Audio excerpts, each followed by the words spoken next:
Hello guys, कैसे हो आप सब लोग। Welcome to my YouTube channel.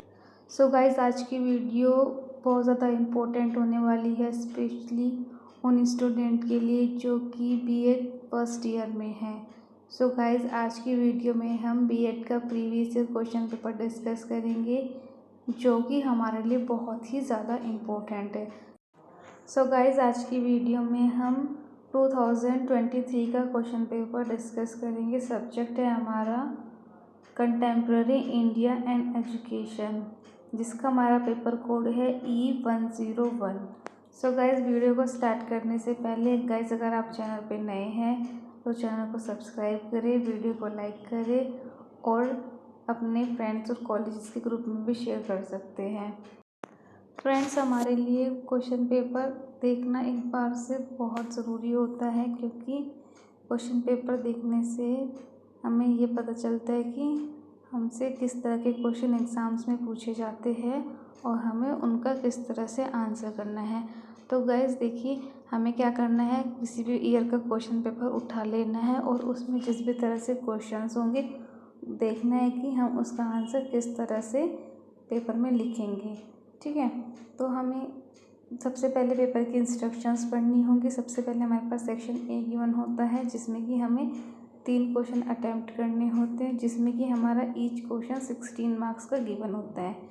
And guys, section A में हमें इंटरनल चॉइस भी गिवन होती है। हमें एक ही क्वेश्चन का 2 में से 1 पार्ट अटैम्प्ट करना होता है। और गाइस, एक बहुत ज़्यादा इम्पोर्टेंट बात, हमें अगर हमारे पास 16 मार्क्स का क्वेश्चन है तो हमें समझ में नहीं आता है कि कितने पेजेस हमें कंसीडर करने चाहिए। हमारे पास 27 पेजेस की कॉपी अवेलेबल होती है, जिसके लिए हमें 16 मार्क्स का अगर क्वेश्चन अटैम्प्ट करना है तो उसमें हमें 3 to 4 पेजेस कंसीडर करने होंगे। अगर गाइस हम ज़्यादा कर लेते हैं तो हमारे पास बाकी क्वेश्चन करने का स्पेस ही नहीं बचेगा, तो हम बाकी क्वेश्चंस अटैम्प्ट नहीं कर पाएंगे और जिससे हमारा पेपर भी छूट जाएगा। तो गाइस चलिए, यहाँ पे हम वीडियो को स्टार्ट करते हैं। क्वेश्चन 1 को डिस्कस करते हैं आपके साथ। सो गाइस, क्वेश्चन पेपर में क्वेश्चन 1 हमें कुछ इस तरह से गिवन है। Giving the general description of education system in वैदिक पीरियड इन्यूमरेट्स इट्स मेन कैरेक्टरिस्टिक्स। वैदिक काल का सामान्य विवरण देते हुए उसकी मुख्य विशेषताओं को स्पष्ट कीजिए। गाइस, हमें फर्स्ट क्वेश्चन में सबसे पहले वैदिक काल के बारे में बताना है, उसका विवरण करना है और उसकी कुछ मुख्य विशेषताएं हमें यहाँ पर लिखनी है। और इसका बी पार्ट है हमारे पास, what do you understand by higher secondary education, explain the development of higher secondary education and its objective. उच्चतर माध्यमिक शिक्षा से आप क्या समझते हैं, उच्चतर माध्यमिक शिक्षा के विकास और उसके उद्देश्य को स्पष्ट कीजिए।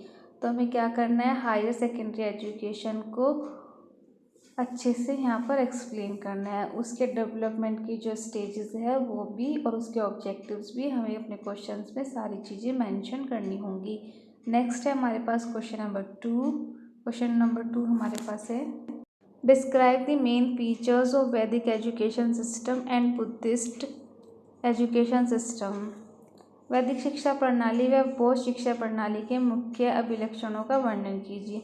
हमें यहाँ पर वैदिक शिक्षा प्रणाली और साथ ही में बौद्ध शिक्षा प्रणाली दोनों को एक्सप्लेन करना है। गाइज, हम यहाँ पर दोनों को अच्छे से एक्सप्लेन कर देंगे और चाहे तो हम टेबल की हेल्प से भी यहाँ पर एक्सप्लेन कर सकते हैं। सो गाइस, क्वेश्चन नंबर 2 का बी पार्ट है, what is meant by universalisation of primary education, what are the obstacles in its way, what steps should be taken to remove these obstacles.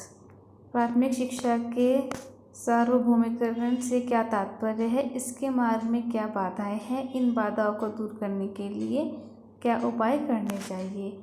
Next है हमारे पास question number 3, describe Macaulay's minute give a new direction to history of education in India, comment. Macaulay के विवरण पत्र ने भारत में शिक्षा के इतिहास को एक नई शिक्षा प्रदान की, आलोचना कीजिए। और क्वेश्चन नंबर 3 का भी ऑप्शन है हमारे पास, describe different problems of higher education level and give your suggestion for proper solution of this problem. उच्च शिक्षा स्तर की विभिन्न समस्याओं का वर्णन कीजिए और उसके उचित समाधानों के लिए अपने सुझाव दीजिए। सो गाइज यहाँ पर हमने सेक्शन ए कंप्लीट कर लिया है। नेक्स्ट आता है हमारे पास सेक्शन बी। सेक्शन बी में हमें शॉर्ट आंसर टाइप क्वेश्चंस लिखने होते हैं। सो गाइज सेक्शन बी में हमें टोटल 8 क्वेश्चंस गिवन होते हैं और उन 8 से हमें एनी 4 ही अटैम्प्ट करने होते हैं, जिसमें कि हमारा ईच क्वेश्चन 4 मार्क कंटेन करता है। तो गाइज क्वेश्चन 4 का फर्स्ट क्वेश्चन डिस्कस कर लेते हैं। First part, describe the causes of wastage and stagnation in primary education. प्राथमिक शिक्षा में अपव्यय तथा अवरोधन के कारणों का वर्णन कीजिए। नेक्स्ट है हमारे पास क्वेश्चन नंबर 4 का second part, vocalisation of secondary education is must for our country why. हमारे देश के लिए माध्यमिक शिक्षा का व्यवसायीकरण अपरिहार्य है, क्यों। नेक्स्ट है हमारे पास क्वेश्चन नंबर 4 का third part, what do you mean by Navodaya Vidyalaya, explain. Navodaya Vidyalaya से आप क्या समझते हैं, स्पष्ट कीजिए।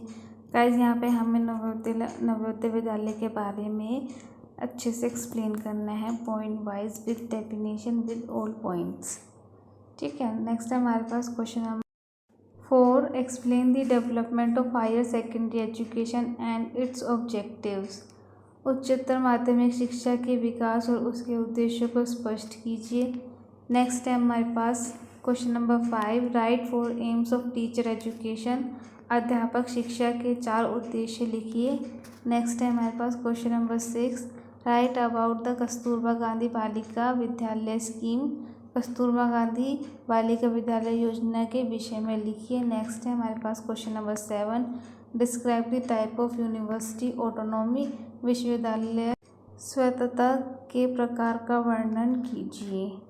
नेक्स्ट है हमारे पास क्वेश्चन नंबर 8 और गाइज ये हमारा लास्ट क्वेश्चन है सेक्शन बी का, right about Wardha education scheme. Wardha शिक्षा योजना के विषय में बताइए।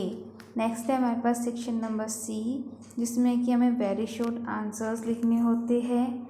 इसमें भी हमारे पास 10 क्वेश्चंस होते हैं और 10 में से हमें एनी 8 ही अटैम्प्ट करने होते हैं, जो कि हमारे 16 मार्क्स के होते हैं।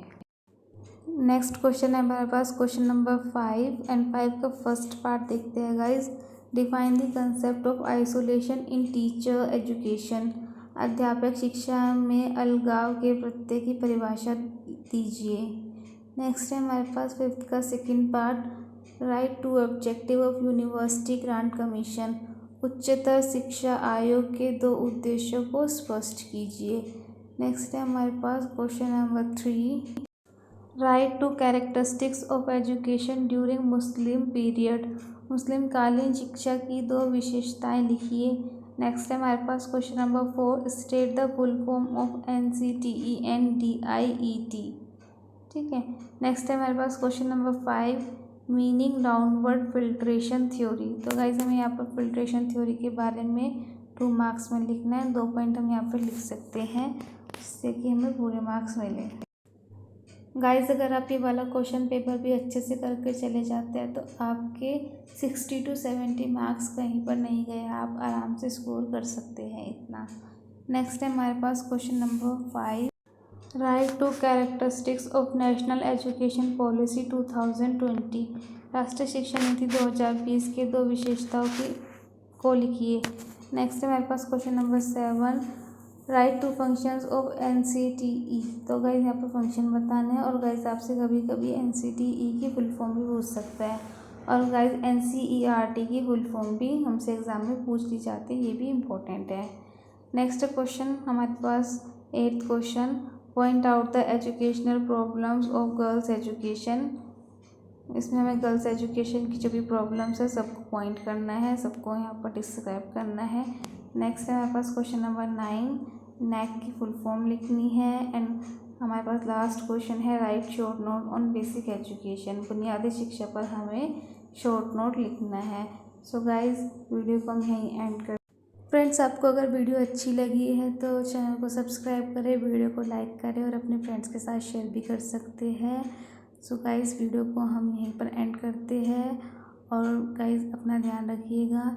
जल्दी मिलते हैं नेक्स्ट वीडियो में, तब तक के लिए bye bye, take care. Guys, thank you so much for watching my video. Thank you for your support and keep explore, keep learn the new things. तब तक के लिए बाय बाय, टेक केयर और जल्दी मिलते हैं आपसे नेक्स्ट वीडियो में।